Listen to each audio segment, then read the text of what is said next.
Hello friends, this is Anand Sharma from English speaking centre.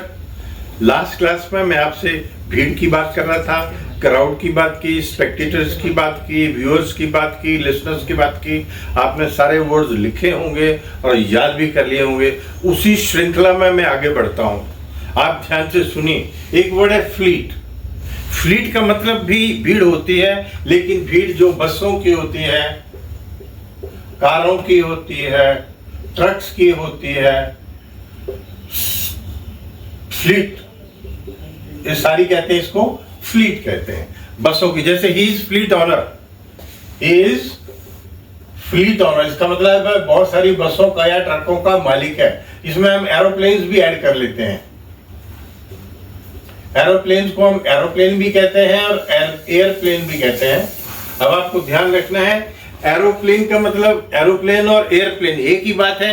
Airplane America में बोला जाता है, एरोप्लेन इंग्लैंड में बोला जाता है, सेम मीनिंग। तो जिसकी बहुत सारी बसें हैं उसको हम कहते हैं fleet owner, right. Now we come to herd. Herd का मतलब जो जानवर होते हैं, जैसे भैंसे हैं, गायें हैं।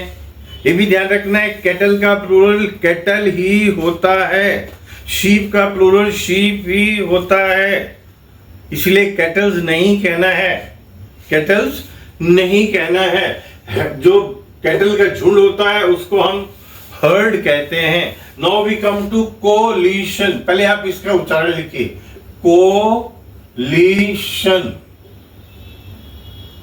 कोलिशन का मतलब होता है मिली जुली। जैसे हमारे सेंटर में गवर्नमेंट चल रही है कई सालों से, कोलिशन, कई लोग मिले जुले हैं, that is called collision.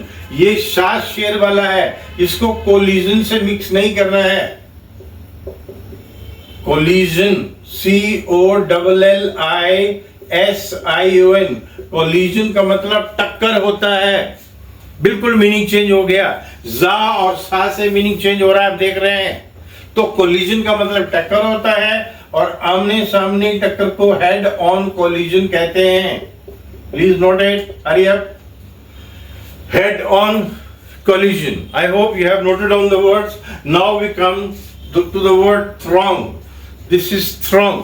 Throng का मतलब होता है उमड़ पड़ना। नई फिल्म आई, लोग उमड़ पड़े सिनेमा हॉल की तरफ। People thronged to the cinema hall because the new movie has come, or new star has come, or Prime Minister Modi has come. Therefore, the people are thronging to the stadium to listen to him. Now we come to the word swarm. Swarm मधुमक्खियों के लिए आता है। उनका जो झुंड होता है बीज का, उसको हम स्वार्म कहते हैं, और उनका जो छत्ता होता है उसको बी हाइव कहते हैं। मधुमक्खियों के छत्ते को, that is bee hive. Is that clear? So I repeat: fleet, herd, collision, throng, swarm. Fleet से बस, car, trucks, aeroplanes, fleet, fleet owner, collision and collision. ये ध्यान रखना है आपने। The collision government is being run in the center. Is being run in the center. Is that clear? Now I come to throng and swarm. इन सारे words को आपको बार बार लिखना है, लिख के पढ़ना है, उच्चारण सही करना है। कोलिजन को कोलिशन नहीं बोलना है, और कोलिशन को कोलिजन नहीं बोलना है, नहीं तो अर्थ का अनर्थ अंग्रेजी में हो जाता है। Is that clear? All the best. I wish you all the best. Do follow me. All the best. Take care. God bless.